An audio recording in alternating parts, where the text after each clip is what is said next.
Ha, pecah pun. Ayah. Ayah nak jemur agar-agar ni ke? Ya.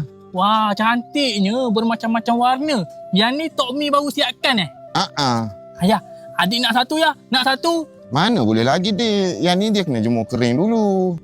Kalau jemur petang ni dah kering, malam ni dah boleh makan? Tak boleh lagi, Dik. Agar-agar ni dia kena jemur 4-5 hari baru dia betul-betul kering. Alah, lamanya jemur sampai 4 ke 5 hari baru boleh makan. Biasalah kalau nak sedap kena jemur lama sikit. Baru rasa dia langut kat luar, lembut di dalam. Oh, macam tu. Dah, Dik. Adik jangan makan tau. Tak makan, tengok je.